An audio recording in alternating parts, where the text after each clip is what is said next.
conhecimento. Vamos buscar o conhecimento. Pessoal, boa noite, sejam bem-vindos. Meu nome é Elber, sou do WM Concurso. Sejam todos muito bem-vindos. Vamos dar continuidade ao nosso estudo. Hoje nós vamos trabalhar, né? Nos blocos anteriores, nós falando aí de RIP, falando um pouco também da parte de processo disciplinar, as questões gerais, né?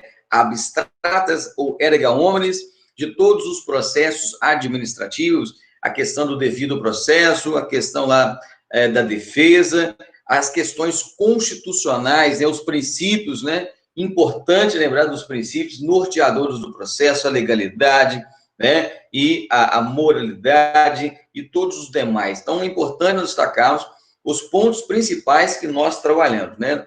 E hoje vamos trabalhar, nós trabalhamos também a comunicação disciplinar, né? Vimos o RIP, comunicação disciplinar. E vamos trabalhar hoje um pouco de queixa disciplinar, processo, relatório reservado, sindicância administrativa e, dependendo da situação, vamos também analisar um pouco aí de CDMU, tá joia? Mas principalmente aí a queixa, o relatório e a sindicância. São os pontos principais da aula de hoje e, ao final, vamos fazer alguns exercícios para ratificar o nosso conhecimento, tá joia? Então, sejam todos muito bem-vindos, vamos dar continuidade ao nosso estudo. Gente, então vamos lá. Lembrando, então, vamos nos contextualizar. Estudamos um pouco sobre a comunicação disciplinar. Todo militar tem aquele dever de levar o conhecimento da autoridade competente se houver uma ofensa, né, uma transgressão disciplinar, se houver um ato de indisciplina. A base da nossa instituição é a hierarquia e a disciplina, né? Se aquele agente da lei, né, castrense, ele viola a disciplina, o superior hierárquico tem o dever legal de fazer uma comunicação, comunicar aquilo que ele fez em desfavor da instituição, colocando, às vezes, em xeque a própria instituição. Então, no caso inteiro, a gente tem que levar o conhecimento da autoridade competente. Qual é o procedimento de um superior para um subordinado que vê praticando um ato indisciplinar? A comunicação disciplinar. Então, cometeu algo que viola, que ofende, né, os deveres militares, nós temos aí a comunicação disciplinar. Um ato de indisciplina militar face à comunicação disciplinar em relação ao superior, em relação ao subordinado. Agora, eu tenho uma segunda situação aqui, eu tenho aqui a queixa disciplinar e também o seu processo, né? Lá na comunicação disciplinar, nós trabalhamos lá o processo de comunicação disciplinar. Agora vamos trabalhar aqui o processo de queixa disciplinar. Nós vamos só antecipando, contextualizando as regras, os procedimentos que nós utilizamos, né? Que a audição de testemunha, termo de declarações, termo de depoimento, né? As particularidades de prazos são semelhantes, né, ao processo de comunicação disciplinar. Nós vamos ver que nós temos uma situação da queixa que ela difere da comunicação disciplinar. Na verdade, uma, né? Na verdade, algumas, mas duas principais. Primeiro, a finalidade, o motivo, e segundo, um prazo daquela pessoa que vai apurar. Se ela não é competente para apurar, na comunicação, sabemos 5 dias úteis. Se eu fiz a comunicação do militar, eu não sou competente para apurar, eu tenho 5 dias úteis para levar o conhecimento da autoridade competente. Agora, a queixa não são 5 dias úteis se eu não sou competente para instaurar, para apurar, né? Instaurar ou apurar. Então, eu tenho 3 dias corridos para levar o conhecimento da autoridade. Então, nós temos a primeira diferença, é o lapso temporal. A segunda diferença, lógico, que é a mais importante, é o motivo. Nós falamos há pouco que a comunicação disciplinar é quando o militar, ele ofende a disciplina militar. Se ele ofende, ele ofende a hierarquia e a disciplina. A queixa disciplinar não tem essa situação da ofensa à indisciplina. Na verdade, a queixa tem essa finalidade de quê? Olha lá, é a notícia interposta pelo militar querelante, né? Então, quem está fazendo a queixa é chamado de querelante, né? É a mesma coisa, nós temos lá o comunicante, né? Nós temos o comunicante e o comunicado. O comunicado é aquele que ele está praticando uma conduta irregular, né? Ofensiva aos preceitos e deveres da instituição. Então, o querelante é aquele que vai fazer a queixa, né? Diretamente atingido por ato pessoal, olha aí, lembrando que tem um ponto importante aqui, vamos destacar, diretamente atingido por um ato pessoal. Quando eu falo um ato pessoal, gente, não é o do outro, não.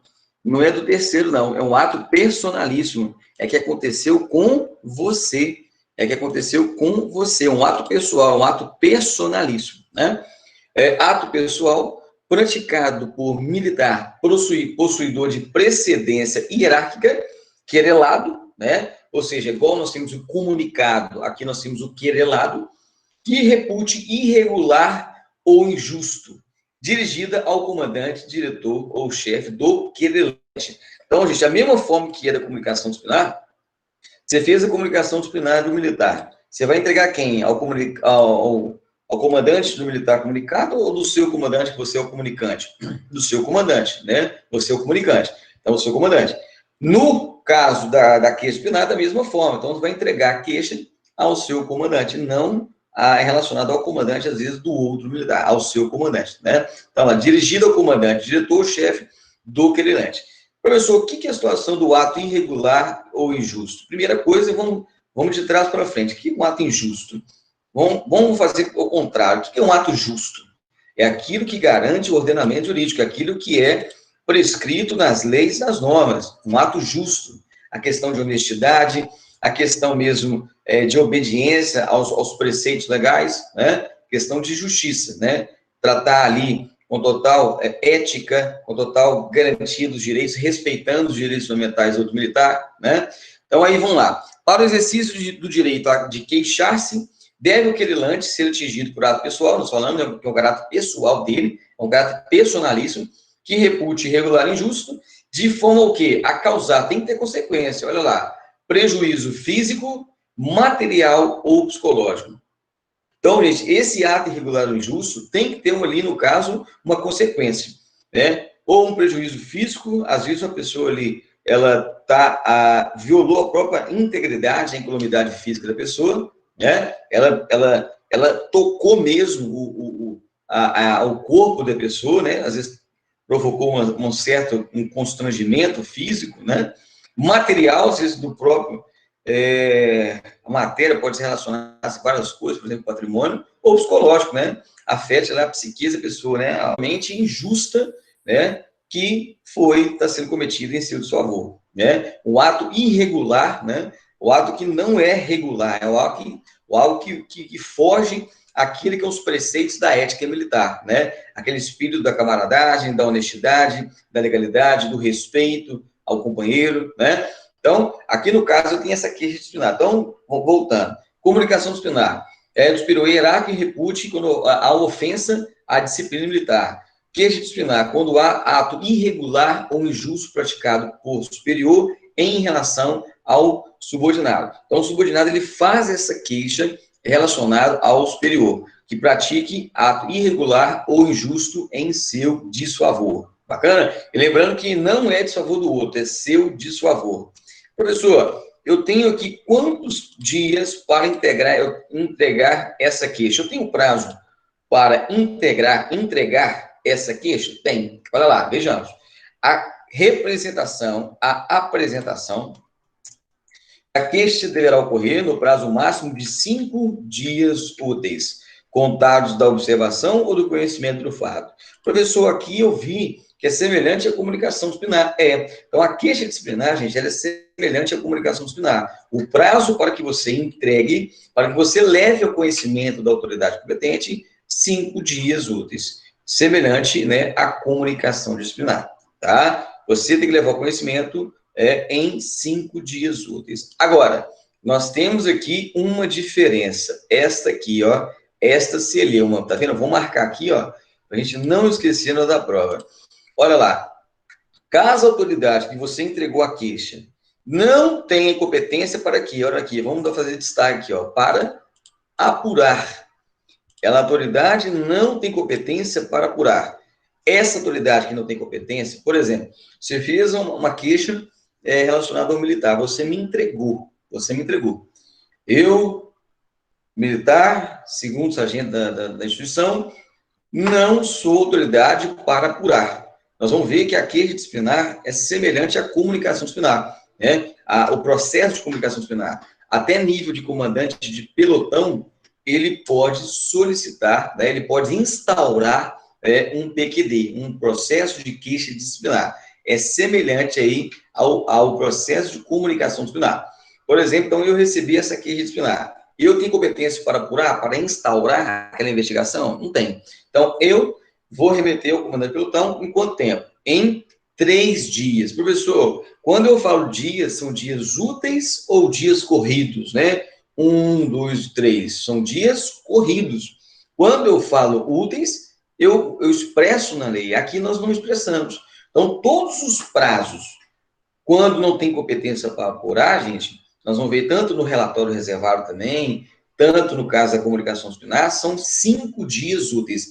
Esta aqui é a única exceção que quem não tem competência para apurar é 3 dias úteis. 3 dias corridos, desculpa. 3 dias corridos.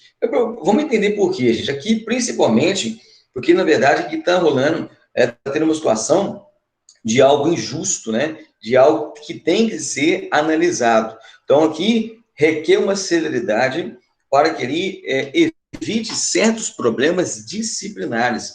Essa quebra da hierarquia. Então, há necessidade desse procedimento ele ser mais célere, né? Desse processo disciplinar, de processo de queixa disciplinar ser mais célere, porque aqui, na verdade, houve uma quebra, há uma possibilidade de uma quebra no caso da hierarquia e disciplina, logicamente, tem que ser devidamente apurado, né? Devidamente apurado. Então, por isso que os dias são 3 dias corridos e não 5 dias úteis, que é a regra. Aqui é uma exceção. Olha lá, aplicam-se a queixa disciplinar nos aspectos formais e de mérito, né? As orientações e o modelo de relatório pertinente à comunicação disciplinar e o seu rito e os demais aspectos alusivos ao devido processo, inclusive, olha lá, no que tange as delegações de defesa, né? Delegações de defesa, termo de declaração, porque tudo vai estar relacionado ao processo, né? Então, todos aqueles modelos de relatório você vai seguir, no caso, semelhante ao tamanho da comunicação disciplinar, ou seja, todo aquele rito é abarcado na comunicação disciplinar, que nós vimos no bloco anterior, vai ser abarcado também, vai ser destinado na aplicação da queixa disciplinar. Bacana, consegue o mesmo rito, né? No caso interno. Tá joia? Vamos lá. 55. Por decisão da autoridade superior competente, né? Então, lembrando que sempre que as decisões, né, no caso aí, ó, da autoridade superior competente, e desde que haja solicitação do querelante, ou seja, aqui não é de ofício. Aqui eu tenho o I, né? Aqui, ó, decisão da autoridade competente e eu tenho uma adição aqui e uma solicitação do querelante, ou seja, quem é aquele que fez a queixa disciplinar, quando eu falo o querelante, poderá ser afastado da subordinação direta do militar com quem formulou a queixa até que seja decidida, Gente, aqui, inclusive, recomenda-se, né? Principalmente para o militar subordinado. Porque se ele fez uma queixa lá do seu superior, aquela situação de relacionamento interpessoal entre eles, logicamente, vai ficar um pouco conturbada.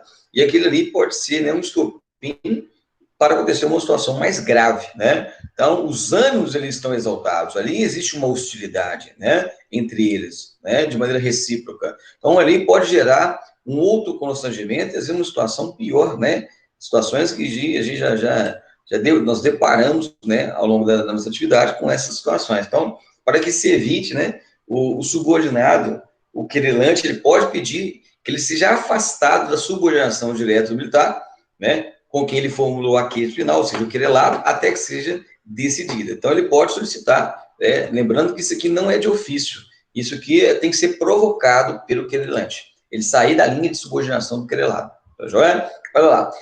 A instauração do PQD ocorrerá por intermédio de despacho, gente, semelhante aí ao PCD, o processo de comunicação disciplinar, né? Então, é semelhante aí ao quê? Ao PCD. Olha lá, até o nível mínimo de comandante de pelotão. Então, aqui, gente, é semelhante aí ao PCD, ao processo de comunicação disciplinar. Gente, lembrando o seguinte, nós falamos, né, que se eu recebi uma queixa de um militar que fez em relação a outro, Eu sou autoridade competente para apurar? Não. Qual que é a autoridade, no mínimo, competente para apurar?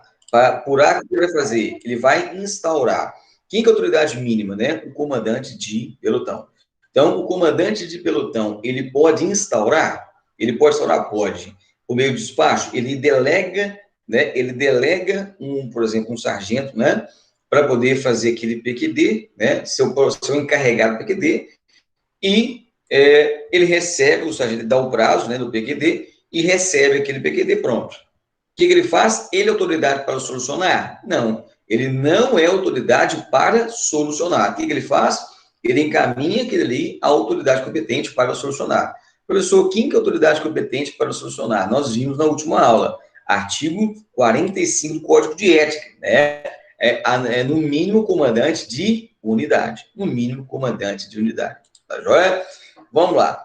A autoridade que mandou instaurar o PQD, olha lá, pessoal, não sendo competente para solucioná-lo, deverá encaminhá-lo à autoridade competente, ela relacionada no artigo 45, acabamos de falar, né? Que é o comandante-geral, chefe do MPM, chefe do gabinete militar do governador, comandantes, diretores regionais e comandantes de unidade, né? Estão relacionados no artigo 45. Olha aí, gente. A autoridade que mandou instaurar, ele não é competente para solucionar. Está aqui, ó. Olha lá, não é competente para solucionar. Quem é competente para solucionar? Essas autoridades do artigo 45, que é no mínimo comandante de unidade. Qual que é o prazo? No prazo de 5 dias úteis. Olha aqui, pessoal, não confundir instauração solução com instauração ou apuração. Quando a pessoa não é competente para instaurar, eu tenho 3 dias corridos para levar o conhecimento da autoridade competente, que vai instaurar. Se eu sou autoridade que instauro, mas eu não sou a autoridade que soluciono, eu tenho 2 situações diferentes. Uma situação que é instaurar, que é apurar, é a mesma coisa, tá, gente? Instaurar, apurar, é a mesma coisa. Eu não sou autoridade para apurar ou instaurar. Eu me remeto em 3 dias úteis. Ó, tá? Artigo 53, aqui, ó. Parágrafo único, lá, em prazo de 3 dias úteis. Se eu sou autoridade lá, não sou autoridade para apurar, ou seja, para instaurar, né? 3 dias úteis. Agora, se eu sou autoridade para instaurar, mas não sou para solucionar, aqui vai para a regra geral. Qual que é a regra geral? 5 dias úteis, né? A regra geral são 5 dias úteis. Tá joia? Beleza? Deixa eu ver aqui, tá? Alguém até me ligando aqui, tá certinho? Beleza, 55? Tá tudo 55, né? O telefone tá tocando aqui. Mas beleza. Tranquilo, pessoal? Sem estresse? Deixa eu desligar esse pessoal aqui. Sem estresse aqui? Então, no caso em tela, se eu não sou competente para apurar a regra da comunicação disciplinar, no relatório reservado, 5 dias úteis. A única exceção eu tenho da queixa. A queixa aí, no caso, são um prazo de 3 dias úteis. Se eu não sou competente para apurar, eu tenho que levar o conhecimento da autoridade competente. Agora, se eu não sou competente para solucionar, aí é a regra geral, que é o prazo de 5 dias úteis. Tá joia? É importante nós destacarmos essa diferença. Isso cai muito em prova, gente. Então, o que disciplinar? Eu não posso apurar. Eu remeto os autos em 3 dias corridos. Se eu sou competente para instaurar e não posso solucionar, 5 dias úteis. São coisas diferentes, tá? Cuidado para não confundir na hora da prova. Vamos lá. Beleza, então nós vimos aí a situação. Eu gosto sempre de repetir, porque uma das maneiras mais fáceis da gente acertar na prova e decorar, práticas repetitivas, falando várias vezes a mesma coisa. Então, a comunicação disciplinar é aquilo que ofende a disciplina militar. Queixa disciplinar, algo irregular ou injusto praticado por superior em relação ao subordinado. Queixa disciplinar. E relatório reservado, professor? O que é relatório reservado? Qual é a finalidade dele? Olha lá. Finalidade de levar o conhecimento da autoridade competente, sempre levar o conhecimento da autoridade competente, né, gente? Agora, qual que é em si o núcleo? Fatos ou atos, ou seja, notícias, né, contrários, né, à moralidade ou à legalidade praticado por quem? Olha aí, militar, possuidor de precedência hierárquica. Pessoal, aqui, ó, é diferente da queixa em qual sentido? Me remete assim, a questões do algo pessoal. O superior está afingindo a sua questão física, a sua questão material, a sua questão psicológica. O superior está te afetando nessas questões, né? É um algo pessoal, personalíssimo, in persona, seu. Agora, o relatório reservado, não está te atingindo diretamente. Indiretamente está, por quê? Ele está cometendo algo que viola a moralidade pública. Professor, o que é um ato que viola a moralidade? Primeiro, o que é moralidade? Aquilo que é justo, aquilo que é honesto, aquilo que é probo. Professor, o que é probo? Aquilo que espera-se do militar agir com honestidade. Tanto que nós temos a lei de improbidade administrativa. A lei 8429/92, lá artigo 9º, 10º e 11º. Nono, trata lá do prejuízo, enriquecimento ilícito. Lá, depois, prejuízo ao erário. E lá no 11º, lá fala o quê? Violar os princípios da administração pública, a legalidade, a impessoalidade, a moralidade, a publicidade e a eficiência. Por exemplo, a moralidade. Está lá violando, comete um ato, né, de improbidade administrativa, por exemplo, utilizar o equipamento que é da finalidade pública para alguma finalidade particular, né? Usa, às vezes, por exemplo, o carro do Estado para fazer compra particular, por exemplo, né? Você faz a atividade, isso gera prejuízo ao erário, né? Você pega, por exemplo, um trator que é do Estado, que é da instituição, para fazer um desvio lá, para relacionar a atividade com uma obra na instituição, e começa a fazer uma obra para terceiro, né? Aquilo ali gera um prejuízo ao Estado, à Fazenda. Então, é um ato que viola a moralidade pública. E a legalidade, né, o maior princípio, é o supra, né, princípio aí da administração pública, que é o princípio de legalidade. Ninguém é obrigado a fazer, deixar de fazer alguma coisa, senão em virtude de lei. Isso é a regra geral. Para nós, agentes públicos, somente podemos fazer aquilo que a lei manda, a lei que a lei impera, o princípio da reserva legal, né? Então, a legalidade.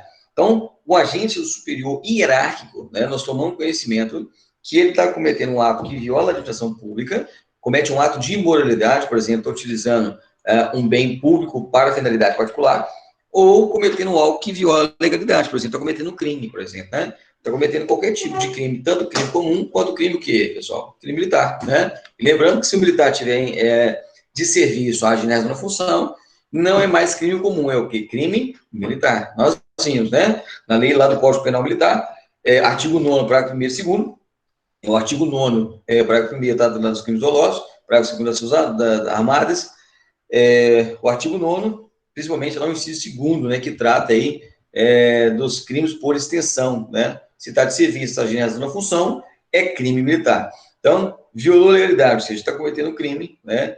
Leva o conhecimento da autoridade competente. E em relação a quem? A um superior e hierárquico. Então, nós temos esses 3 pontos que tem que diferenciar. Eu tenho a comunicação, a queixa e o relatório reservado. A comunicação é algo que ofende a disciplina militar. A queixa disciplinar, quando ofende algo irregular ou injusto em seu desfavor, é algo pessoal. E relatório reservado, quando viola a moralidade e a legalidade, praticado também pelo superior hierárquico. Então, o que eles fazem na hora da prova? Eles invertem, eles misturam.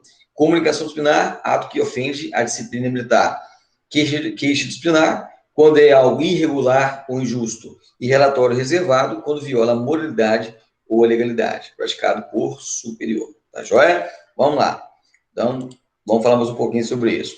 Olha lá. O militar que presencial tomar conhecimento do ato ou fato, olha lá, contrário à moralidade. Olha lá, atos, acabei de dizer, hein, pessoal, ó, atos de improbidade, o que, meus irmãos? Administrativas. Quando eu me remeto à improbidade administrativa, eu me remeto lá na Lei 8429/92, que é o prejuízo ao erário, o enriquecimento ilícito, né? Ou seja, enriquecendo de maneira ilícita em benefício, utilizando-se da função pública, né? Então, comete aí improbidade administrativa. Ou a legalidade lá, infrações penais comuns ou militar. Então, no caso, se você tomou conhecimento que um superior hierárquico esteja na prática de crime, tanto no crime comum quanto no militar, né, tem o dever de fazer esse relatório, tá joia? Olha lá, praticado por outro militar possuidor de precedência hierárquica, encaminhará o relatório reservado à autoridade imediatamente superior ou a corregedoria? Gente, a partir do momento que você está tomando conhecimento que a pessoa está cometendo crime, nós temos o dever legal de agir, tem a obrigação, meu professor, eu não vou fazer. Tudo bem, mas aí as questões lá do aspecto da legalidade, da omissão, né? Nós estamos aí diante do poder de vinculado de agir. Igual no semelhante na rua, nós estamos trabalhando. Se vê o cidadão cometendo um crime, nós temos que fazer o quê? Não vou atuar, não, hoje eu não estou cansado, não. Não é o poder discricionário para atuar no caso de cometimento de crime, é o poder vinculado. Você tem um dever legal de levar o conhecimento da autoridade competente, né? Olha lá, o prazo para apresentação do relatório é o quê, pessoal? De 5 dias úteis, né? Semelhantes aí também, no caso da queixa, nós temos que levar o conhecimento da queixa, do relatório da comunicação, em 5 dias úteis, né? Professor, eu tomei conhecimento que um superior meu está cometendo crime. Eu tenho 5 dias úteis para levar o conhecimento? Tenho. E se eu não levar em 5 dias úteis? Olha lá, iniciada a partir da observação ou do conhecimento que você tomou lá do fato, sendo que a inobservância desse prazo de 5 dias úteis não acarreta a inviabilidade de processamento do relatório reservado perante a administração, ou seja, ela vai ser apurada de toda forma. Se você entregou no 13º dia, no 4º, no 5º, entreguei lá no 20º dia, vai ser apurada do mesmo jeito. Mas você vai ser responsabilizado por quê? Ter descumprido o quê? O prazo de entregar em 5 dias úteis, né? Então, olha lá. A inobservância desse prazo não acarreta inviabilidade de processamento desse relatório perante a DM, mas tão somente a eventual responsabilidade daquele que inobservou o prazo. Então, você tem 5 dias úteis para levar o conhecimento da autoridade.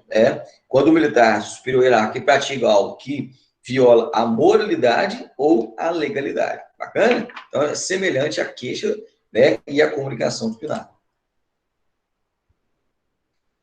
Da mesma forma que a questão lá da queixa, pessoal, o relatório reservado. Olha lá.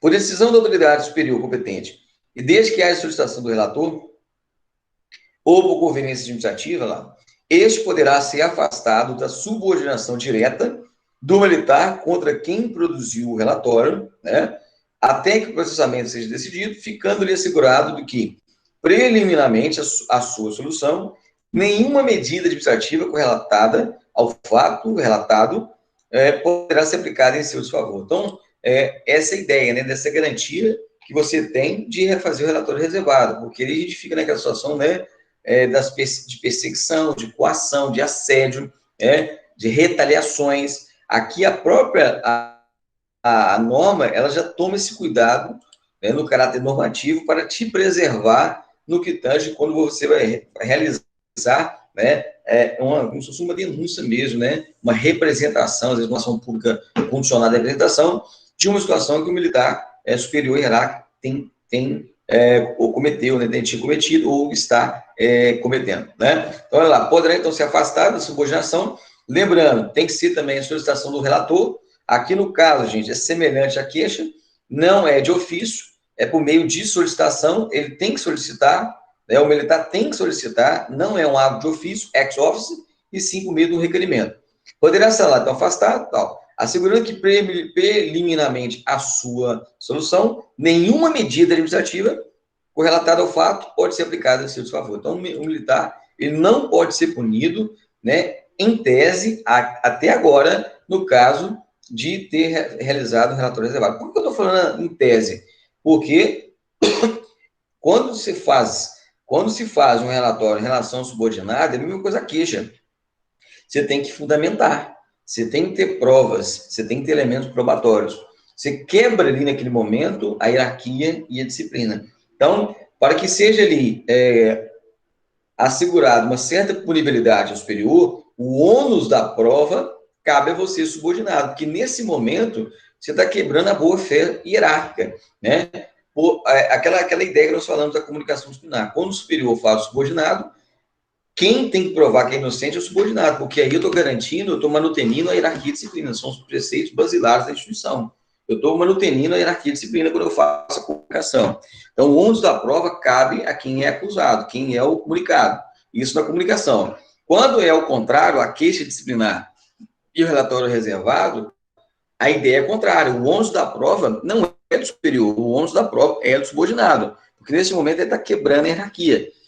Então, a ideia do relatório reservado, tanto da queixa, ele tem que ter elementos probatórios, ele tem que ter prova consubstancial justamente para subsidiar a decisão da autoridade competente e aquele ali ser de fato confirmado. Agora, se não confirmar aquela situação, pode gerar incidências administrativas, cíveis ou penais? Pode, né? Pode gerar, nós vamos ver isso daqui a pouco aqui. Pode gerar civil, penal e administrativamente. Tá joia? Olha lá. Ao relator é assegurado lá, a não retaliação. Vamos destacar isso aqui, ó. Ao relator é assegurado a não retaliação por parte do denunciado ou outra autoridade. Entretanto, a tomada de medidas administrativas em desfavor do denunciante estará condicionada lá à veracidade. Então, é aquilo que nós falamos, se é verídico, né, aquilo que você está alegando em relação ao superior, tranquilo, né? Elementos ali tem prova, tem filmagem, tem testemunha, tem gravações ambientais, né? No caso, para que seja utilizado no devido processo, ou seja, tem veracidade dos fatos, tudo bem, aí você está assegurado. Agora, não sendo verídica aquelas suas informações, ou seja, não tem fundamentação jurídica, não tem elementos probatórios, não tem provas, né? Poderá responder o denunciante lá nas esferas penal, civil e administrativa. Administrativa ali, por questões, né, de levar ao conhecimento aquilo que não é verdadeiro do superior hierárquico. Civil, reparação ali de danos morais, materiais. E penal, pode ser, por exemplo, uma denunciação caluniosa, né? Faça uma denunciação que, por exemplo, o militar, o superior hierárquico, está cometendo crime. Então, no caso, configura uma denunciação caluniosa. Está denunciando algo que ele não cometeu, né? Então, além de outra tipicidade, né? Então, aqui é importante destacar, se tiver elementos probatórios, tranquilo, faça. Se não tiver, procure ter, né? Senão, aqui pode acarretar aquele chamado revertério, né? Questões jurídicas relacionadas, tá joia? Então, vamos lá. Então, nós aí passamos, né? Trabalhamos os pontos principais, principalmente a questão da queixa disciplinar, da comunicação disciplinar do relatório. Vamos passar um pouco acerca das situações de interrogatório do sindicato acusado, as questões de interrogatório, de testemunhas, da audição de testemunhas, termo de depoimento, vamos trabalhar um pouquinho agora. Lembrando, gente, quando eu falo de interrogatório de sindicato acusado, essas questões que está prevista lá no artigo 50, né, remete também lá ao PCD e ao PQD, né?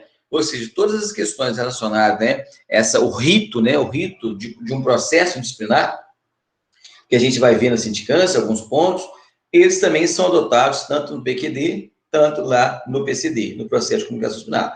O PCD é aquele que é mais costumeiro nosso, né, principalmente na função, né, de graduado realizar essas atividades, né, de PCD, de encarregado de processo de comunicação disciplinar, e encarregado de SAD, sindicância administrativa disciplinar. Então, nós vamos ver algumas particularidades aqui acerca do interrogatório. Isso é importante destacar, principalmente para a gente não cair em nulidade, né? Questões de nulidade que pode anular, tornar inválido, às vezes, até aqueles atos do processo. Então, é importante destacar. Vamos lá, 126. A primeira pessoa a ser formalmente ouvida no processo será, em regra, o sindicato acusado. Gente, importante destacar isso para a sua prova. Então, a regra. Por que eu quero destacar aqui, ó, a regra?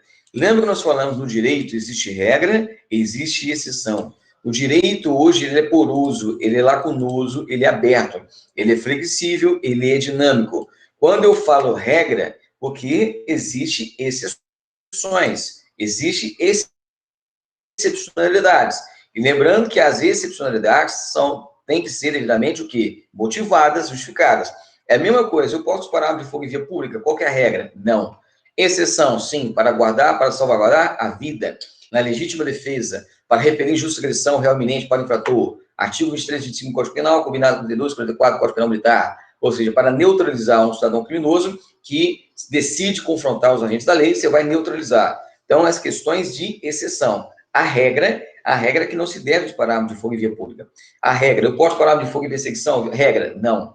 Exceto se houver, dentro do juízo da conveniência ou oportunidade, né, analisar se é conveniente mesmo eu disparar. Se eu disparar, lembrando que a finalística é o quê? Legítima defesa para repelir injusta agressão real iminente, minha e de terceiro. Posso parar arma de fogo em desfavor de animais? Regra, não. O animal é um bem que tem que ser protegido, né, tem a garantia legal.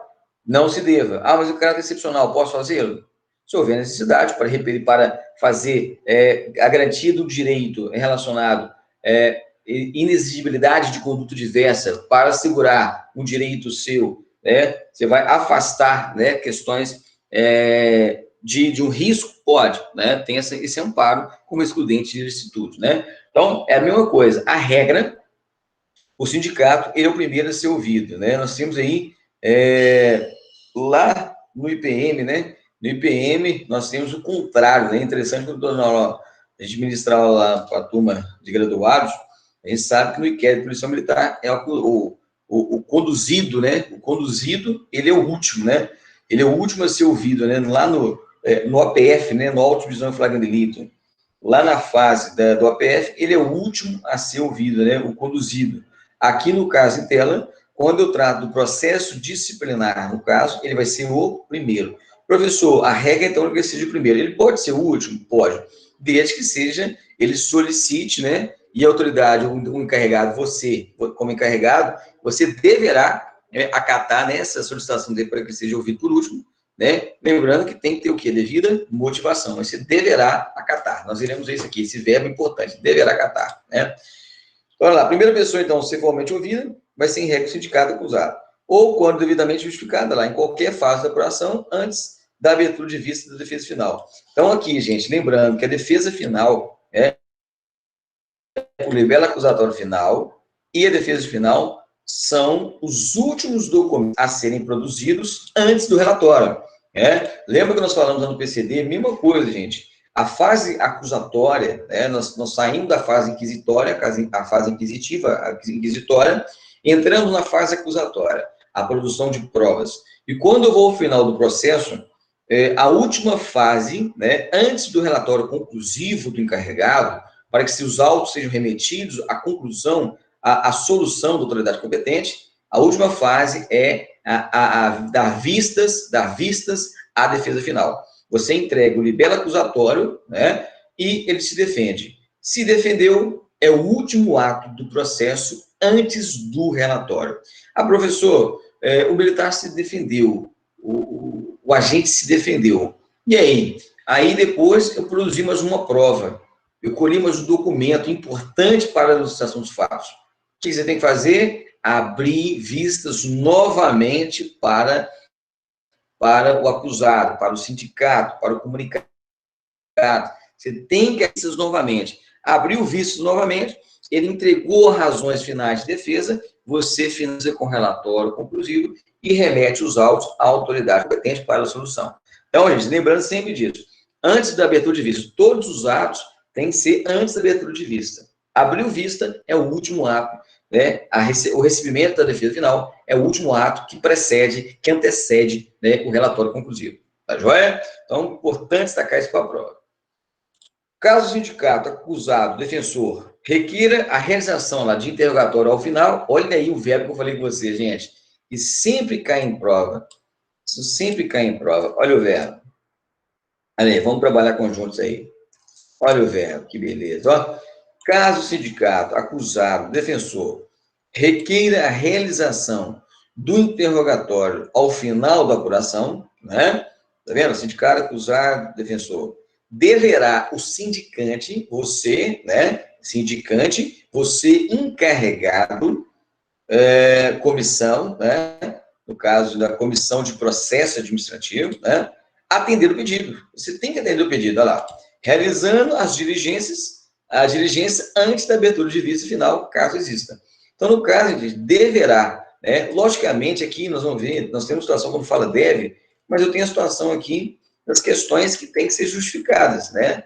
Tem que ser justificadas. Nós falamos que agora, ó, tem que ser justificadas. Cadê lá?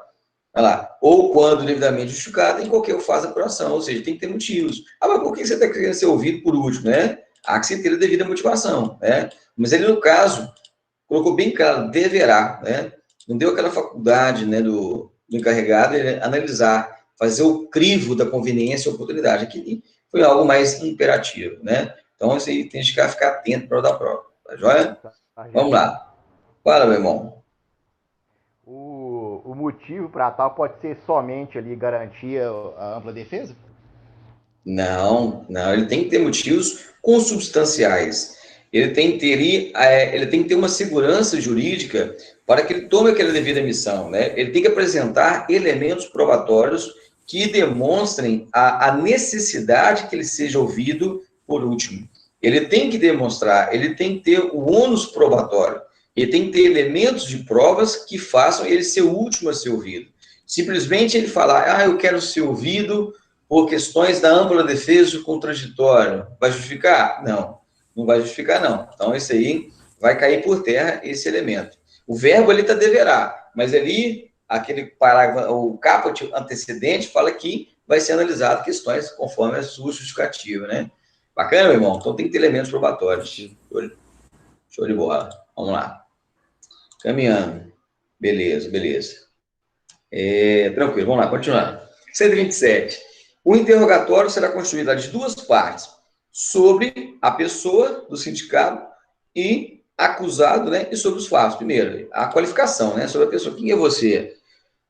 Vai qualificar a pessoa, né, as duas partes. A primeira parte é a qualificação, e a segunda, né, é do acusado sobre os fatos, né, do interrogatório dele, né, então, do acusado, nós iremos ver, né, inclusive na SAD, né, nós temos aí o libelo acusatório, para que o militar apresente a defesa prévia em 2 dias úteis, ele apresentando, espera aqueles 2 dias úteis para que ele se apresente aquela defesa prévia, né, e o convoca para que ele seja interrogado, né, ele vai ter o termo dele lá de declaração, ele vai ser interrogado, no caso em tela, né, sobre os fatos. Então, ele é o primeiro a ser ouvido, né, nós vimos que ele é o primeiro a ser ouvido. Lá na fase do APF, né, o conduzido, né, do APF, ele é o último, isso é importante destacar, né? Quando a gente fala de instrução de corregedoria, fala de polícia judiciária militar, né, fala de código de processo penal, o APF ele é o último a ser ouvido, né, o conduzido. Aqui, no caso, o processo administrativo, ele é o primeiro a ser ouvido, é o contrário, totalmente paradoxal, né? Olha lá. Na segunda parte, então, deverá o responsável lá iniciar um interrogatório, deixando que o sindicato, gente, acusado, fale livremente sobre o fato e apuração, evitando que ocorra desvio do assunto. Gente, é a mesma coisa que o PCD. Você aprende uma coisa, vocês vão fazer muito processo de comunicação disciplinar. Vocês vão fazer muita SAD. A primeira coisa que você vai fazer, você vai entregar o libelo acusatório para o cara. O que é o libelo acusatório? É aquele documento inicial que consta lá o que ele fez, né, a conduta dele, o objeto do fato, em tese, para que ele se defenda. E no dia que você for ouvi-lo, vai ser o primeiro ato, né, da sindicância, você vai fazer o quê? Você vai ouvi-lo, você vai convocá-lo e você vai dar a palavra a ele. E aí, militar, tudo bem? Seja bem-vindo. Estou colocando aqui os termos aqui. Relate para mim o que ocorreu. Quais foram as circunstâncias do fato? E o que você tem que fazer? Você tem que deixar ele falar livremente. Ele vai falando livremente e você vai lá escrevendo, você vai colocando aquilo, você vai atermando aquilo ali, vai colocando em termo, né? Em termo de declaração, você vai atermando aquelas falas dele, deixando ele falar livremente. Aí, ao final, nós vamos ver, né? No caso, se você tiver perguntas, no caso em tela, pode fazer as perguntas, colocando as respostas, não tem necessidade de colocar pergunta, caso não seja aquelas respostas evasivas, né? Aquelas respostas, às vezes, sem elementos, né? Sem fundamento. Então, você coloca somente as respostas. Então, você vai concatenando a ideia, né? Daquilo que tudo que ocorreu. Então, você deixa que ele fale livremente, né, dos fatos, lembrando lá, evitando que ocorra o desvio do assunto, né? Senão, aquilo ali fica igual aquele senhor de idade lá na pracinha do interior, né? Você pergunta onde que é a rua e ele fala, essa rua, ela foi construída na década de 30, ele vai contar aquelas histórias, né? Histórias de praça, né? Então, perde a finalidade, perde o objetivo. Vamos lá. Olha aí, ó, acabei de falar, né? Olha lá, para as perguntas formuladas pelo sindicato acusado defensor, logo após este falar livremente sobre o fato, né? Transcreve as respostas. Então, na verdade, quando você faz uma pergunta, você transcreve não a pergunta, você transcreve a resposta. Por exemplo, perguntado acerca do dia tal que o armamento ele foi localizado, aonde estava o militar, respondeu que, né? Ou seja, você não precisa colocar a pergunta, né? No dia total, o militar, ele estava com o armamento, ele perdeu aquele armamento, você viu aquilo ali, né? Ou seja, as perguntas, se não coloca as perguntas, a regra, você coloca só as respostas. Perguntado acerca de tal assunto, respondeu o quê, né? Ou seja, logicamente é como se fosse traduzir um pouco da pergunta também, mas a regra, você não coloca a pergunta, você vai transcrever somente a resposta. Logicamente, você vai transcrever a resposta lá, quando ela não for lá, ela não estiver sendo omissa ou evasiva.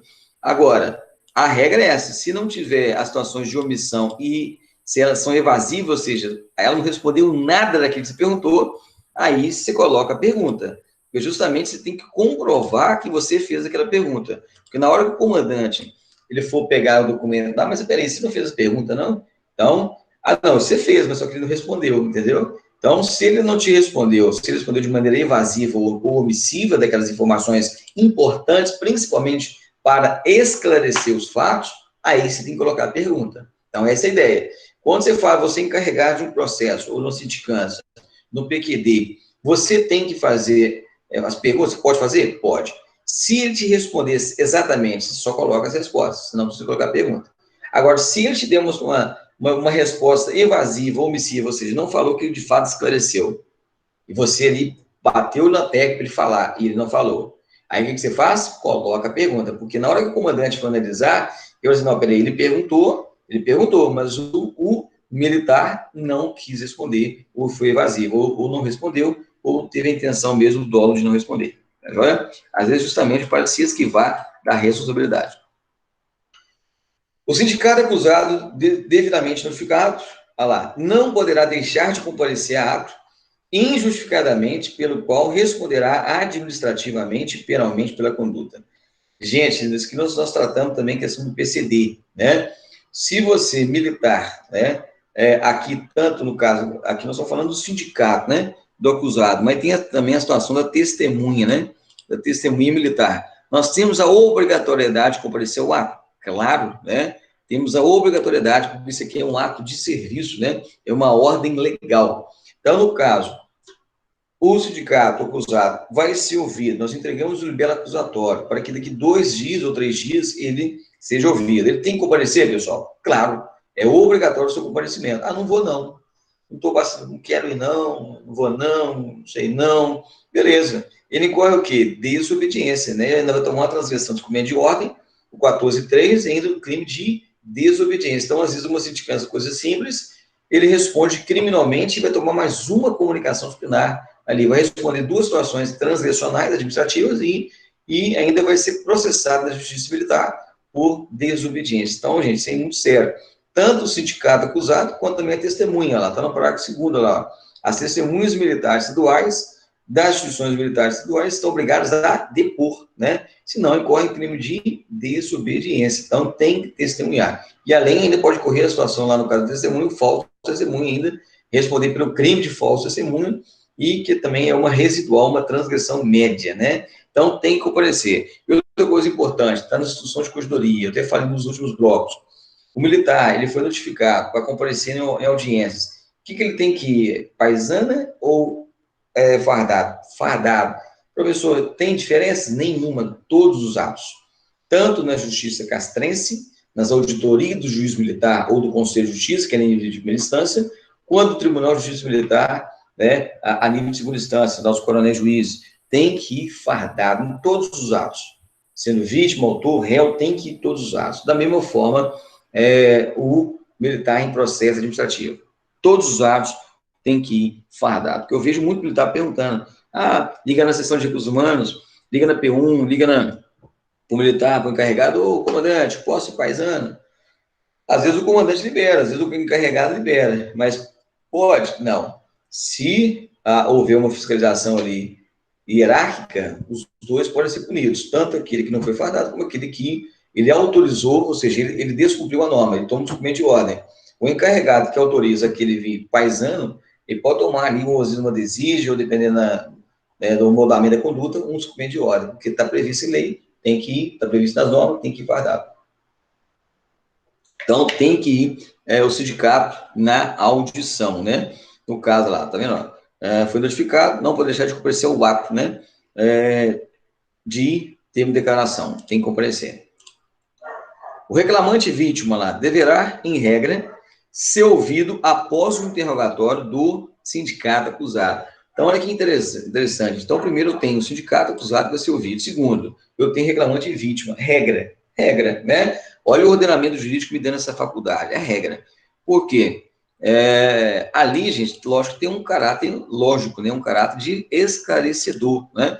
Primeiro eu escuto a pessoa, o sindicato, eu escuto a versão dele, logicamente eu vou ter mais elementos probatórios, eu vou ter mais questões técnicas jurídicas para discutir com a reclamante, com a vítima, para confirmar se de fato aquilo aconteceu. Então, olha lá, o objetivo é dar mais conhecimento, e poder de argumentação, tá vendo? O encarregado, né, pela formulação do oitivo. Então, assim, vai ter mais elementos para poder questionar, para poder elucidar aquilo que aconteceu, né? Então, quando ele sai da boca do encarregado, do sindicato, do acusado, aí ele vai confrontar aquela informação que ele teve do sindicato com a reclamante, com a vítima, para confirmar, convalidar que aquilo ocorreu, e se, inclusive, aquela reclamante vítima ela tem elementos probatórios, né? Vamos dar um exemplo. Nós temos aí um militar, foi fazer uma abordagem, né? Eu sempre conto para vocês, foi fazer uma abordagem, uma busca pessoal, o cidadão não gostou, e foi lá, fez uma queixa, né? Foi lá, fez uma queixa na corregedoria, ouvidoria ou na unidade. Abriu um RIF, uma sindicância, e o que nós chamamos o militar primeiro para ser ouvido, conversamos com ele aí, meu irmão, o que aconteceu? Foi relatou os fatos, não, estava lá no local, eu, escuro vulnerável, 3 horas da manhã, passou na rede de rádio ali, possível um carro ali tomado de assalto, com certas características, que inclusive são semelhantes ao veículo, tal, opa. Aí, então, eu tenho elementos ali, que devem ser bem analisados. Aí eu vou lá, convoco a vítima, entro em contato, comparecer, né, que ela compareça ao local para ser ouvida, para esclarecer os fatos, né, a convoca, e, no caso interno, você vai falar, peraí, ó, como é que foi o local? Foi aonde? Foi qual lugar? Qual horário, né? Deixa eu ver seu veículo, ele tem características aqui, ele tem vidro escuro,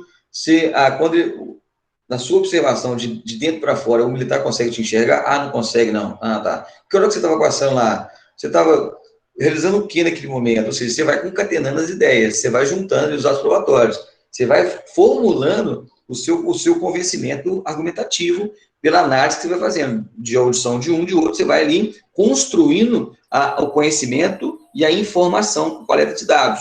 Você está coletando dados, você vai reunir, vai se transformar em uma informação, e essa informação ela vai se confirmar ou não a partir dos termos de declaração e termos de depoimento. Então, gente, a prova testemunhal ela é muito importante. Ela é muito importante quando você ouve as pessoas, né, a testemunhal do sindicato, justamente para principalmente confrontar. Quando você ouve uma parte e uma outra, o que agora você vai fazer? Você vai colher a materialidade. O que é materialidade? As provas. Eu tenho a versão de um, eu tenho a versão de outro. Gente, olha que interessante. Aquilo que nós fazemos enquanto graduado, num processo que você vai fazer a partir de agora, é um processo acusatório, onde eu tenho ali o juiz, que no caso aí, o comandante da unidade, eu tenho aquele, o defensor, que no caso também vai ter o defensor, e você está atuando ali como se fosse o parquet. Você como se fosse o parquet. O que é o parquet? É o Ministério Público.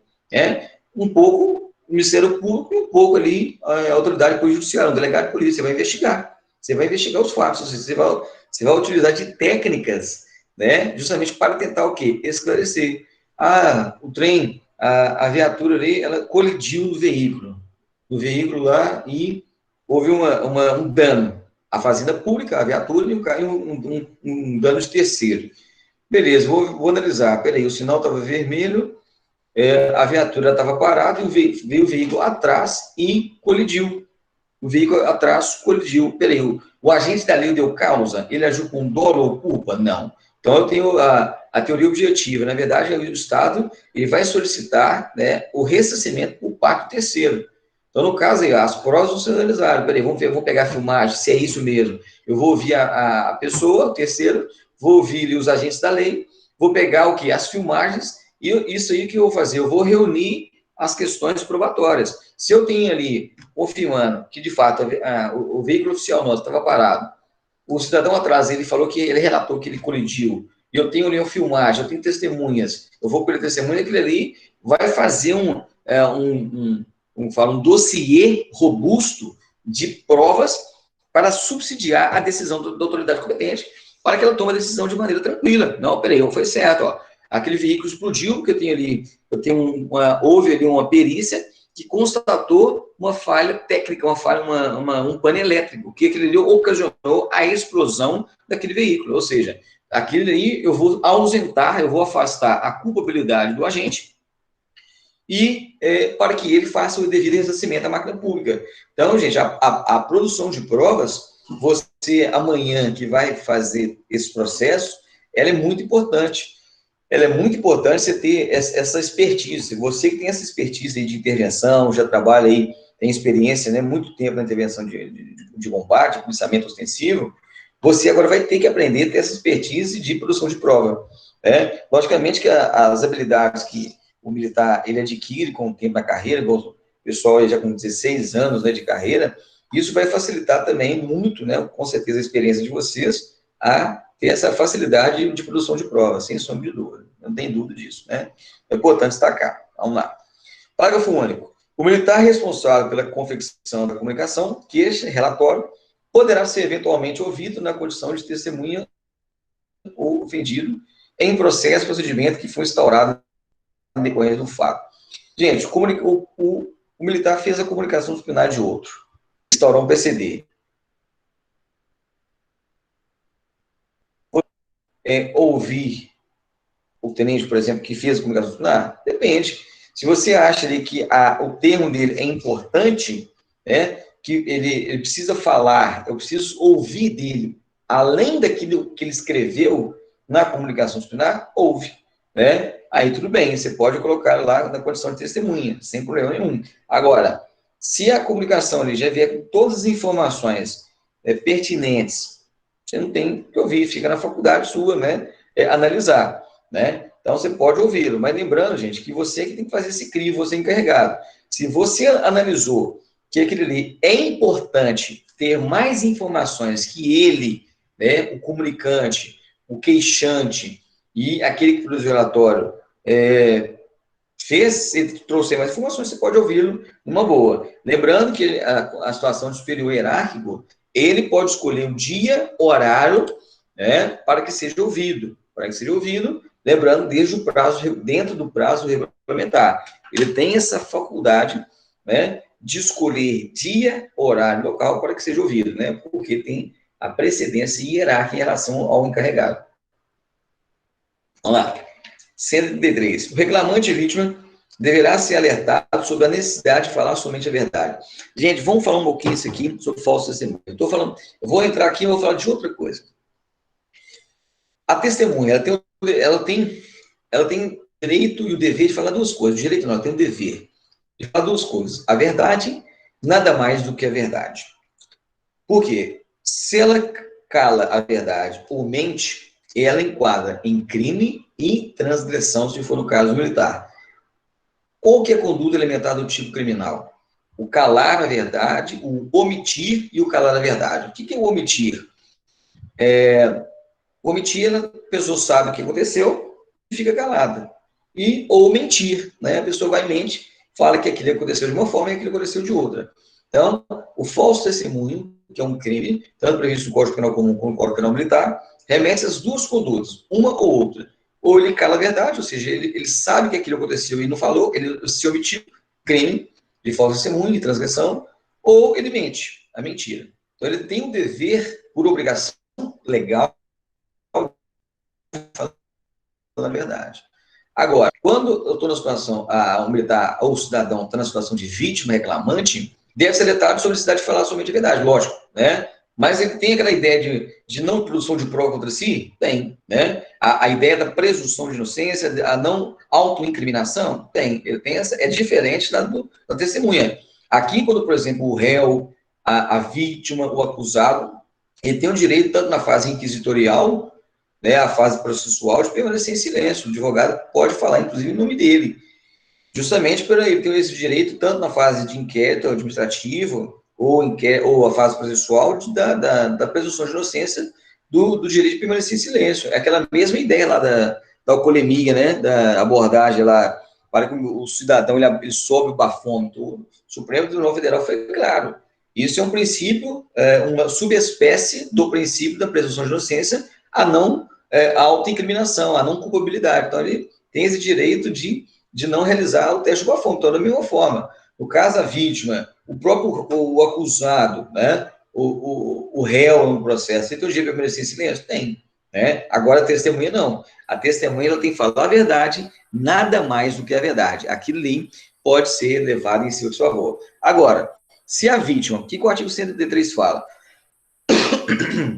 Se a vítima, ela tem que ser alertada de dizer a verdade, porque aquilo ali, por exemplo, se ela falar algo que uma pessoa cometeu, por exemplo, um crime, ela pode responder por quê? Lá, denunciação caluniosa, imputar outrem de aquilo que não ocorreu, ou seja, vai responder por denunciação criminosa ou tipicidade criminal, bem como ela responder em questões cíveis por danos morais e patrimoniais. Ela tá relatando algo. Para que ela relate algo ali, ó, inclusive, ela tem que demonstrar ter elementos probatórios. É aquilo que nós vimos lá na queixa do relatório. Se você alega algo em relação ao seu superior, primeiro, você está quebrando a hierarquia. Para você quebrar a hierarquia e não ter prejuízos administrativos, judiciais, há necessidade de comprovar, né, ter fundamentos técnicos, jurídicos daquilo que você está alegando. Então, essa é a ideia. A vítima, ela pode falar o que ela quiser, mas lembrando que se, dependendo da situação, ela falar, né, pode cometer um crime relacionado a outro militar, se ela imputar algo que não cometeu, e também tem a questão de reparação civil, né, danos morais ou materiais. O reclamante vítima não presta lá o compromisso legal de dizer a verdade, tá vendo? Aqui que nós estamos falando, né? Não presta o compromisso de dizer a verdade. Quem presta o compromisso é quem é a testemunha, né? Em razão lá de não estar obrigado a responder. Pergunta que possa lá incriminar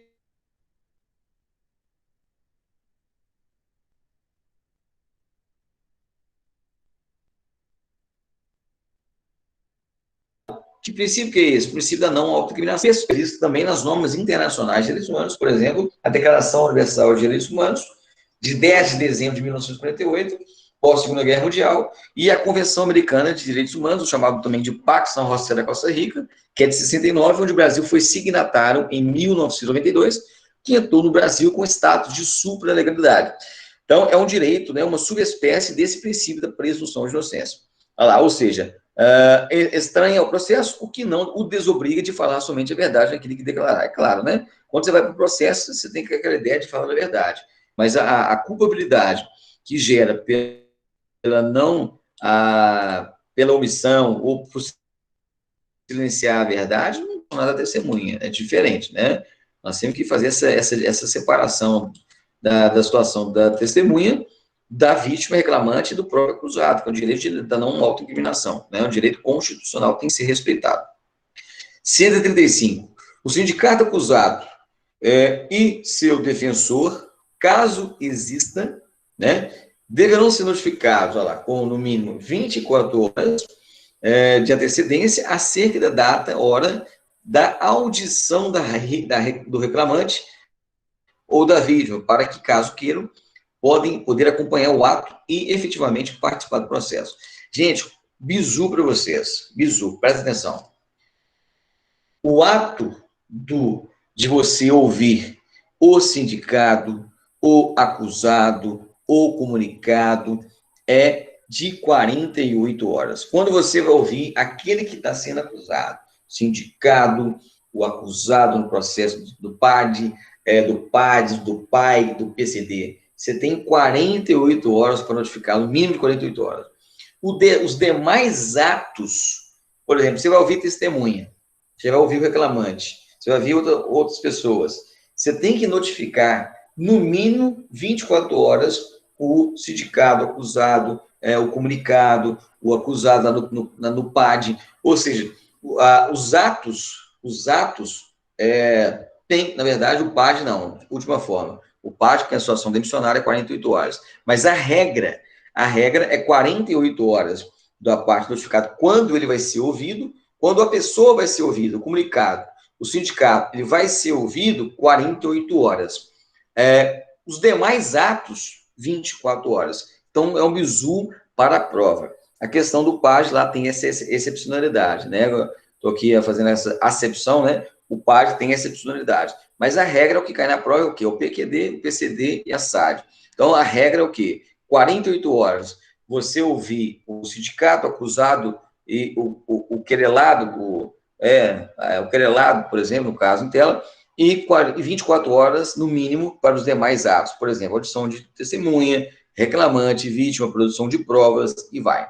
Então, isso é um bizu para a prova, hein? Bizuzaço para a prova. Regra 48 horas para a pessoa que está sendo acusada, o sindicato e o querelado. E 24 horas os demais atos, exceto na situação de página. Sentindo-se o reclamante vítima lá intimidada, aqui, gente, o reclamante, a vítima está sentindo intimidada na sua audição. Por que ela está sendo intimidada? Porque o sindicato está lá. O sindicato está lá, ou seja, ele participou. Nós não notificamos ele 24 horas. Aí o que ele fez? Ele foi lá participar da audição da vítima. Ou seja, aquela vítima lá que fez a reclamação dele. Aí o que a vítima está sentindo? Ela está vendo o militar ali, né, que ela fez uma queixa, ela fez ali uma denúncia em relação ao militar, ela está sentindo intimidada. Olha lá, com a presença do sindicato acusado. E aí, o que ela pode fazer? Poderá requerer a sua saída ou a sua não presença, a mesma coisa, permanecendo no recinto apenas do defensor construído. Ou seja, ela está se sentindo ali constrangida, ameaçada, né? Ela está sendo ali constrangida, intimidada, né? Com a presença do sindicato. Ou seja, o que ela fez? Ela entrou, ela fez uma reclamação contra o militar, e o militar tem direito de acompanhar, é um direito constitucional dele acompanhar aquela audição. Mas ela está se sentindo ali, né, constrangida, né, às vezes coagida a palavra, né, coagida com a presença do militar. O que ela faz? Requer que ele saia, né, do recinto, permanecendo só onde o professor, se o militar não tiver defensor, para lá, não tendo sindicato que usa defensor, deverá o responsável pelo ato proporcional à oportunidade para que constitua, ou seja, ele pode ali solicitar um advogado que acompanhe, e se ele não solicitar, você encarregado, ele tem que nomear o quê, pessoal? Um defensor ad hoc para aquela referida circunstância. Gente, isso é importante destacar.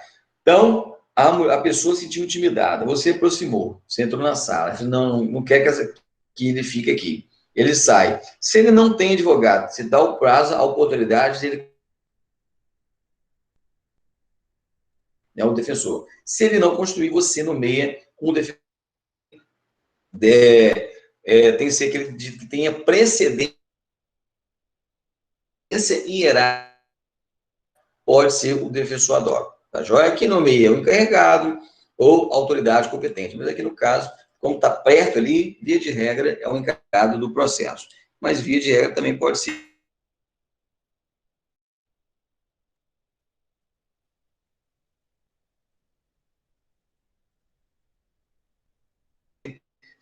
autoridade competente. Tá joia? Ele tem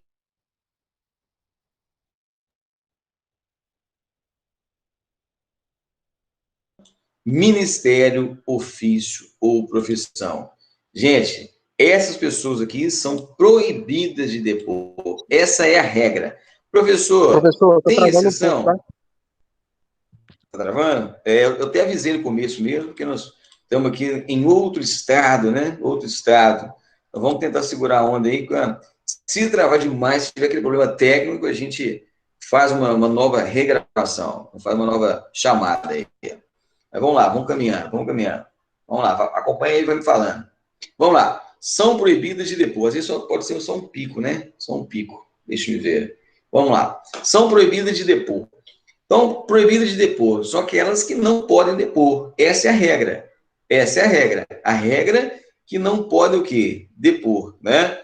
Vamos lá. Primeiro, as pessoas as pessoas que devam guardar segredo em razão da função, ministério, ofício ou profissão. Nós temos aí várias pessoas na situação? Temos, né? Nós temos aí o advogado, nós temos aí aqueles relacionados às partes religiosas, o pastor, o padre, questão do seu ministério, o psicólogo, o terapeuta, o psiquiatra, são pessoas que, pelo seu ofício, sua função, né, devem guardar segredo, questões da ética, né, da sua profissão, né? Então, no caso, são proibidas de depor. Agora, tem exceção? Tem. Olha lá, em relação à respectiva matéria e fato acusatório, salvo-se desobrigadas, né, pela parte interessada, ou seja, não fica obrigada, quiserem dar o seu testemunho. Então, aqui no caso em tela, se ela não quiser, ela é proibida de depor, mas se ela quiser dar o testemunho, participar, colaborar com a situação, ela pode, né?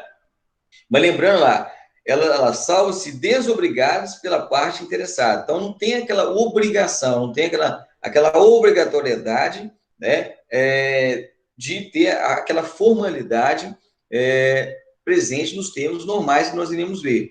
E ele vai dar o termo de testemunho. No caso, essa situação vai entrar lá como informante, né? Vai entrar como informante. Não vai ter aquele rigor, né, jurídico, aquele compromisso, né, o que a gente fala que o compromisso é o termo jurídico, né, relacionado aos fatos. Então, ele vai dar como se fossem as informações, mas não tem aquele compromisso legal, não tem aquele compromisso legal. Então, essa é a regra. Pessoa, elas são proibidas de depor. Razão da função, ministério, ofício ou profissão. Então, não tem aquela obrigatoriedade. Mas pode fazê-lo? Pode. Mas se fizer, não tem aquele compromisso com aquela informação. Ele vai prestar o quê? Vai prestar informações. Vai prestar informações. Tá joia? Vamos lá, vamos dar prosseguimento nesse raciocínio.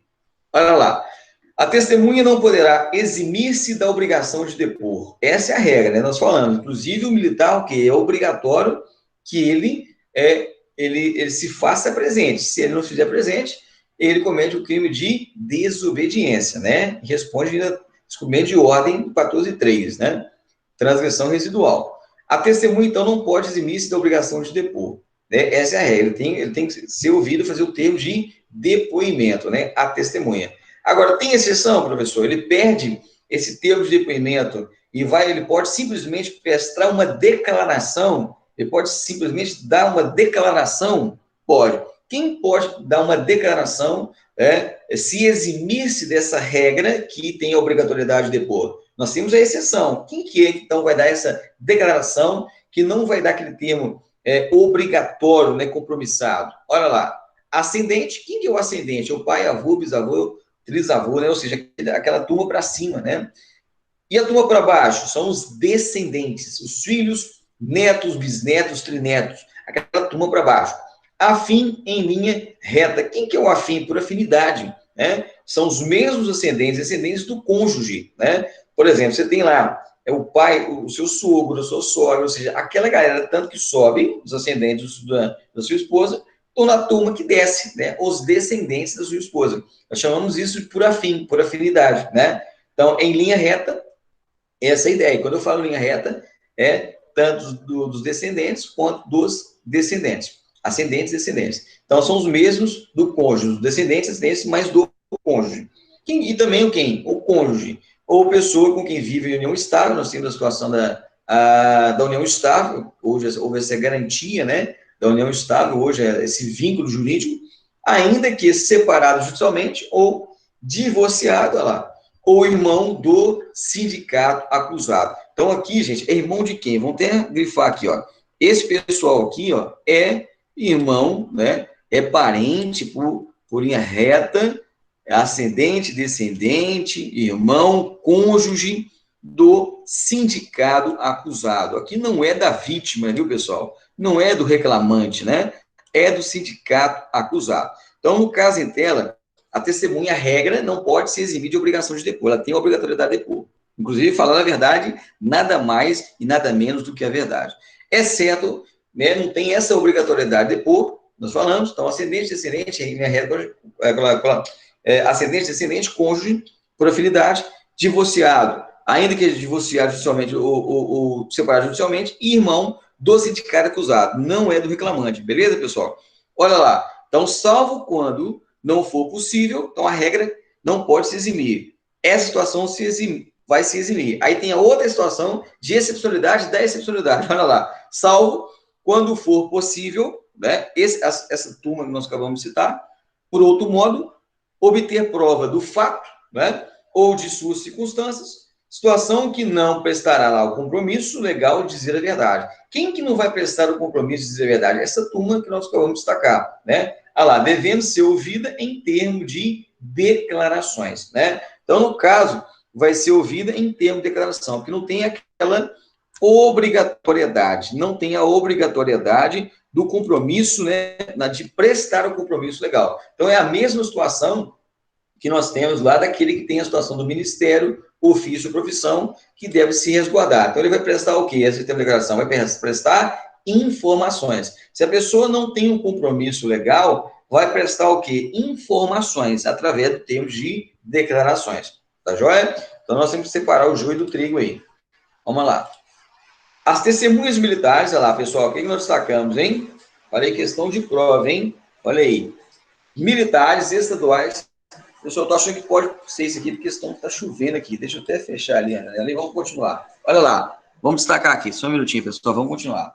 Nós falamos questão de prova, né? A questão dos militares. Os militares, eles têm a obrigatoriedade de fazer-se presente no depoimento. Nós vimos, né? Importante nós destacarmos aí. Eles têm a obrigatoriedade de depor, né? De participar da oitiva. Ele não tem essa faculdade. Se ele deixar de ir, ele vai responder. Ele vai responder por desobediência. Então, ele tem que ir participar do tempo das suas audições. E, além disso, ele tem o quê? A obrigatoriedade, né? A obrigatoriedade de falar a verdade, nada mais do que a verdade. Então, olha lá. Ó. As testemunhas militares estaduais, né, das instituições militares estaduais, estão obrigados a depor, né, lá em processo, procedimento, da instituição, dever de ofício, de crime lá, de desobediência, dos 301, e transgressão de maneira residual, né? Então, descumprimento de ordem. Então, sempre lembra disso. Não foi, né? Responde tanto criminalmente, Código Penal Militar, quanto também residualmente transgressão. Então, gente, acontece muito aí, às vezes o militar, não vou não, né? Não estou querendo ir, eu tenho essa liberdade do direito de vir, né? De liberdade à locomoção, o direito à liberdade, foi garantida a Declaração Universal de Direitos Humanos? Tem, né? Mas nós temos um sistema castrense que nós temos umas regras próprias, né, para que sejam cumpridas, tá joia? Então, vamos lá. 140, a testemunha prestará o compromisso legal de dizer a verdade, né? A regra, né? Tirando aquelas pessoas que não têm um compromisso, né? Aquelas que não têm um compromisso, por questões lá que vão prestar informação. Do que souber, lhe for perguntado lá, tentando para lá, eventual prática de crime militar de falso testemunho, artigo 346 do Código Penal Militar, ou de crime comum da mesma natureza lá, 342 do Código Penal Comum, conforme o caso. Aqui nós temos que separar o joio do trigo. Eu tenho um militar e eu tenho um civil, né? Lembrando que nós falamos na aula de direito penal militar, o civil não comete o crime militar, né? Estadual, ele não é processado na justiça militar, né? Só relacionado lá a militares da União. Então, o civil aqui vai responder, né? Criminalmente pelo Código Penal 342. O militar não, né? O militar responde o quê? Pelo falso testemunho 346. E ainda, residualmente, uma transgressão disciplinar, né? Alguém sabe de qual que é? Nós temos aí, ó, deixa eu pegar o código, está aberto aqui, ó. Ela é transgressão média, está previsto no artigo 14. Aqui, ó. Está aqui, ó. Vamos colocar lá, ó. Olha lá, faltar com a verdade na condição de testemunha ou omitir fato do qual tenha conhecimento, assegurado o exercício constitucional da ampla defesa. Então, no caso em tela, responde criminalmente, né, o falso testemunho e ainda residual transgressivamente. Então, gente, importante nós destacarmos, você encarregado, né, de um processo de comunicação social, de uma sindicância, tem que advertir, inclusive quando for realizar, né, essas audições, advertir aquele que vai ser ouvido, né, aquele que vai ser inquirido, justamente alertando desta possibilidade de dali sair preso, né, auto de prisão em flagrante pelo falso testemunho, né? Então, isso é muito importante destacar lá. Então, além de ser a situação criminal, tem a situação transgressional, né? É muito sério isso aqui no que diz respeito à produção de provas, né, lá. Artigo 14, nós temos aí do inciso 7º, no caso em tela, né, a transgressão residual. Resíduo, aquele que sobrar, né, da prática do crime. Tá joia? Vamos lá. Esse compromisso lá não será deferido aos doentes, né, nós destacamos lá, os doentes e deficientes mentais, ou seja, aquele que não tem a sua capacidade plena, aos menores de 14 anos, e nem as pessoas que não têm obrigação de depor. Acabamos de falar, né? As pessoas que não têm obrigação de depor, né? Que vão prestar o quê? Informações.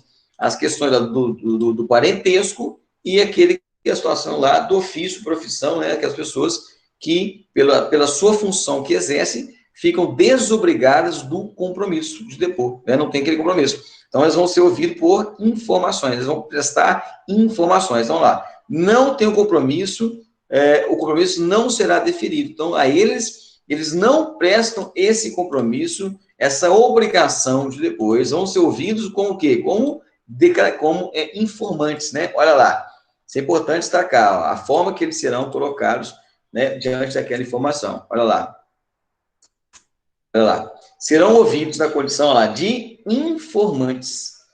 Então, vamos dar esse destaque aí para a prova. Serão ouvidos na condição de informantes em termos de declarações, não mais termos de depoimento, porque não tem o depoimento quando tem ele exerce a obrigatoriedade de dar o compromisso de dar o testemunho, né? No caso do termo de depoimento, termo de declaração não tem aquela obrigatoriedade nesse caso interno. Então, ele vai ser ouvido, ele vai ter a declaração como informante. Quem? Olha lá. Os menores, de novo, também está repetindo, né? Os menores de 14, os doentes, os deficientes mentais e as pessoas que não têm a obrigação de depor, que nós só acabamos de citar, né? As questões, lá especificando o referido aspecto no pleno próprio, aquela pessoa de família, né? Laços familiares, e também por afinidade, e aquele que tem o ofício, né? De guardar a sua profissão, o seu ofício e vai, né? Vamos lá. Os menores de 14 anos, os doentes e deficientes mentais, olha lá, deverão ser ouvidos acompanhados do responsável, do pai, do tutor, né? No caso, e o menor de idade, o tutor, o menor de 14, o curador é aquele que seja o maior de idade, mas, por exemplo, um deficiente, né? Então, sendo a situação da curatela, ou outro que assinará o termo de informações. Sendo o maior de 14, olha lá, faculta-se, né? Ou seja, não é obrigatório a presença do responsável para acompanhar o depoimento. Então, aqui no caso dela, dá essa liberdade, né, aquele que é maior de 14 anos, né? Faculta-se a presença responsável legal para acompanhar o depoimento. Gente, isso cai na prova demais. Essas regras aqui caem muito em prova, tá joia? Ô, sargento, Fala, meu irmão. na página anterior fala que os menores de 14 anos, o pessoal que tem problema mental e tal, fala Uhum. termo de declarações. Já nessa última que o senhor passou, fala informações. Qual dos dois é o certo? Não, é a mesma coisa. Na verdade, ele vai ser feito um termo de declaração por meio de uma informação. Na verdade, a informação que ele vai passar vai ser colhida no termo de declaração, entendeu? E Você vai eu colher vi um as fórum. informações, Positivo. entendeu, meu irmão? Você vai colher as informações, você vai prestar as informações lá no termo de declarações, porque ele não tem o compromisso de depor, né? Quando você tem o compromisso de depor, aí é termo de depoimento. Você tem esse descompromisso, vai ser termo de declaração. Como é que você vai colher esse termo de declaração? Por meio de informações. Bacana? Positivo. O Show de sargento bola. ainda teve um fórum da matéria aí, que inclusive o Hum, professor não tirou a minha dúvida, hum. só tinha passado aí há pouco tempo aí, você falou os militares são obrigados a prestar depoimento. Isso aí em qualquer situação, em qualquer conflito, mesmo que ele seja desafeto do acusado ou do sindicado, é, que ele seja irmão de uma das partes, que ele tenha, sei lá, seja cônjuge de uma das partes. Aí vai seguir essa lógica aqui. Vai seguir essa lógica. Vai seguir essa lógica. Porque se ele é militar ou não, ele perde a condição de ser cônjuge, se ser companheiro, se ser irmão, não perde. Aqui nós temos aqui um princípio da especialidade. Ele não perde. Isso aqui é conflitante. Eu entendi sua pergunta. Isso é conflitante. Mas o meu entendimento como constitucionalista, ele mantém os direitos e prerrogativas do processo. Se ele é irmão, né, isso inclusive está nas regras do Código Penal, Processo Penal, no Código de Processo Civil, principalmente no Código de Processo Civil. Se ele mantém o status quo de irmão, de cônjuge, né, de ascendente, descendente, isso próprio, isso aqui nós tratamos de uma norma infraconstitucional, uma norma institucional. Isso aqui é uma resolução 4220 de 2012, que é um documento interno da nossa instituição. E quando eu trato, por exemplo, as regras de termo de declaração de depoimento, que é previsto, por exemplo, no Código de Processo Penal e no Código de Processo Civil, eu estou falando de normas de leis. Aqui eu tenho uma norma infraconstitucional, né, também, e uma norma regulamentar de um órgão. Dentro daquela pirâmide pura de Hans Kelsen, a teoria pura do direito, eu tenho que respeitar as hierarquias da norma. Se eu desconsiderar, né, a qualidade de familiar, de parentesco, de menor de 14 anos, pelo fato de ser militar, eu estou desconstruindo as normas infraconstitucionais abaixo da Constituição, que são elementos maiores, né, mais fortes, mais robustos do que uma norma institucional. É a mesma coisa a gente falar questão de presunção de inocência, né? O militar não se presume inocente, porque não está escrito no Código de Ética, mas nós temos a Constituição Federal, que é o maior documento que nós somos signatários. A nossa Constituição, o Constituinte originário de 88, ele não mitigou, ele não afastou o militar na garantia de seus direitos fundamentais. Se nós respeitamos os direitos fundamentais do cidadão, nós também somos abarcados nos nossos direitos fundamentais. Bacana, meu irmão? Deu para esclarecer ou não? Positivo. Show de bola? Ficou claro agora? Né? Mas você entendeu que eu fiz uma análise axiológica da situação? Sim. Nessa ideia do direito fundamental. Eu não vou afastar um militar porque eu tenho um conflito de situações. Eu não posso afastar direitos fundamentais. O Robert Alexy, inclusive, foi um dos pontos que eu coloquei na minha dissertação de mestrado. Eu fundamentei no Robert Alexy, é um doutrinador alemão que nós, inclusive, o Estado Democrático Brasileiro, ele adota como uma teoria máxima, né, que é o sopesamento. Eu tenho que sopesar direitos fundamentais. O militar na situação, ele não pode se afastar dos seus direitos fundamentais, inclusive lá de situação de parentesco. Eu vou entrar como termo descompromissado, porque eu não vou entrar como termo de descompromissado, eu sou irmão, mas porque eu sou militar. Não, eu não vou perder essa situação de irmão porque eu sou militar. Eu não vou afastar a minha condição naturalística, meu efeito naturalístico do jus-sangue, né? A gente chama isso de jus-sangue porque eu sou militar, não vou afastar. É uma celeuma. Isso aí, poucos têm esse conhecimento aí epistemológico. Bacana, meu irmão? Foi de bola? Positivo. Tamo junto aí. Viajei na maionese, hein? Mas é bom, né? Mas a gente busca conhecimento, é isso aí, show de bola. Estamos aqui para isso, para tentar ajudar ao máximo a esclarecer as dúvidas de vocês. Beleza, pessoal? A ideia é essa. Vamos lá. 142. As audições, em regra, ocorrerão em dia útil, no período compreendido lá, entre 6 e 20 horas. Gente, você vai ouvir a galera lá, você vai marcar com o pessoal, você vai ouvir a turma, testemunho, aquela galera. E aí, que hora que você vai ouvir a galera?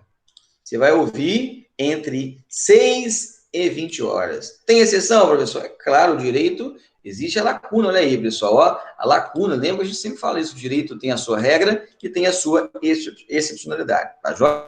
Então, olha lá. As audições, em regra, ocorrerão em dia útil, né? Ou seja, de segunda a sexta, ou que dia que não for feriado, no período compreendido entre 6 às 20 horas. Entretanto, quando houver necessidade, devidamente motivado, gente, lembra sempre disso, o mapa, ele é um pouco mais fechado, mas ele já trouxe mais a lacuna, eles semelhantes aos MTPs. Vocês vão estudar lá na academia, né, os MTPs, inclusive eu dou aula deles, todos, né, de 1 ao 5, principalmente, houve uma flexibilização, um dinamismo.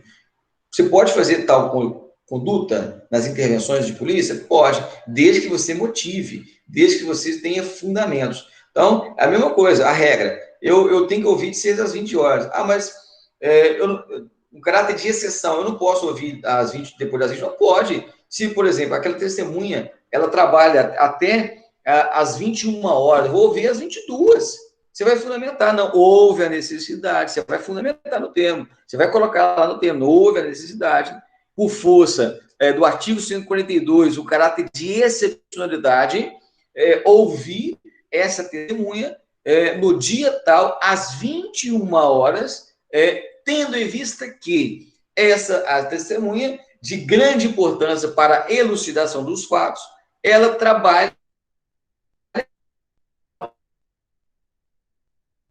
até as 21 horas e, nesse interim, ela não pode me atender. Logo, estou marcando, houve a necessidade de agendamento às 21 horas do dia total. Então, o que você vai fazer? Você vai motivar, você vai justificar. Olha lá, o sindicante ela poderá tomar declarações e juntar provas lá em qualquer dia, em qualquer horário. Principalmente acontece no final de semana, igual a gente vai colher, ter declaração de testemunha que trabalha, o pessoal trabalha, segunda a sexta, né? Aí chega em casa, você estuda, tem filho para cuidar, a pessoa não tem tempo. Aí você fala, não, vou marcar então no sábado. Pode, beleza. Você vai o quê? Você vai motivar, você vai justificar. Houve a necessidade de ouvir no sábado, devido ao trabalho da pessoa que realiza. Não se deve horas. É uma coisa lógica. Vou travar de novo. Ih, caramba. Travou? É o lugar aqui, gente. Estou em Belém do Pará. Voltou? Me dê um feedback. Ih, rapaz, tá muito ruim. Já respondendo a sua resposta aqui, Ricardo, o capelão. Aí, ó. Olha aí, hein? Olha que situação conflitante. É a mesma coisa, Ricardinho Trant. É aquela mesma situação da questão da testemunha do irmão, mesma coisa. A mesma explicação que eu dei da questão do militar lá, é a situação também do capelão. É militar, mas é capelão, a questão do ofício, de resguardar. Ele é militar? Mas a sua função originária, que ele entrou, inclusive, na polícia, é capelão. Ele tem um ofício lá de resguardar a informação. Mesma coisa, o pastor. Nós temos aí o pastor que é militar, né? Mesma coisa, mesma ideia, mesmo raciocínio, né? Ele não vai afastar a sua ideia prevista na igreja, porque o sonho que ele fala de ser militar. Lógico que ele vai sopesar, ele vai sopesar.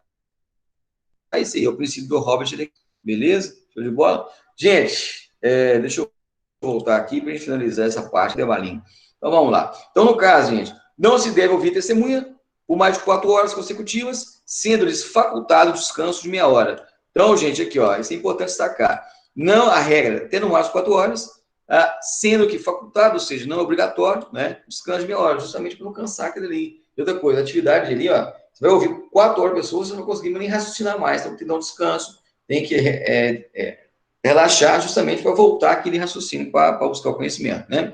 Elas sempre tiverem elas assim inquiridas, além desse tempo, devendo tal circunstância contar no termo respectivo. Bacana?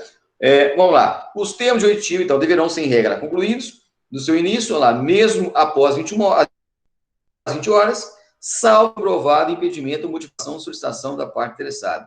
Então, gente, via de regra, os atos têm que iniciar e terminar no mesmo dia. Professor, tem situações que não tem como. Aí, tudo bem, você vai motivar. Tá vendo, gente? Tudo parte da ideia da motivação. Você pode ter uma flexibilização quando você for encarregado? Pode, mas desde que você motive, desde que você justifique. Tá joia?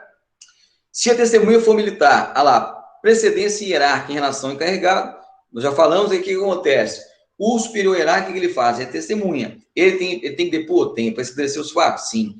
Mas só que ele tem a prerrogativa, o que ele vai fazer? Olha lá, ele vai fazer a escolha, fica a critério do superior, escolha a definição do dia, hora e local da audição. Lógico que é dentro do prazo, né, gente? Então, no caso, ele vai escolher o dia, a hora e local, que ele tem que será que, logicamente, ele tem essa prerrogativa. Tá joia? Escolher o local de horário da audição, olha lá. Não podendo a referida testemunha se eximir da sua obrigação. Tem que depor, né? O superior hierárquico tem que depor, mas só que ele tem essa ideia, ele tem essa prerrogativa, né, para as questões profissionais dele escolher o melhor momento. Tá joia? Olha lá. Beleza, deixa eu ver aqui. Aqui, tá, deixa eu terminar aqui, ó. Deve-se, em regra, então, primeiramente ouvir todas as testemunhas do processo e depois das apresentadas pela defesa. Nós falamos isso aqui, né, gente, lá no PCD, né, no processo de comunicação disciplinar, que segue também no PQD, aqui minha ideia da SAD. Primeiro, eu vou ouvir as do processo, justamente para elucidar, e depois as da defesa, a mesma ideia. E para finalizarmos esse primeiro bloco, a inversão da ordem, olha lá, da audição das testemunhas, quando autorizados pela defesa, né, lá, ou excepcionalmente, quando for devidamente justificado, tá vendo? Tudo parte da ideia, pessoal, de justificativa, tá vendo? Ó? Pelo sindicante de comissão, no caso da comissão de processo administrativo, durante o processo, não importará um causa de nulidade. Professor, pode ter essa inversão da audição? Ao invés de ser do processo, ser de defesa? Pode. Se aquilo ali for para melhor elucidar os fatos, pode lá. Né, lá, quando autorizado pela defesa, ou também, no caso de excepcionalidade, quando for devidamente justificado. Então, justificou, gente? Tranquilo, sem estresse nenhum. Bacana? Pessoal, finalizamos esse bloco e voltamos no bloco seguinte. Um grande abraço e até mais. Até mais.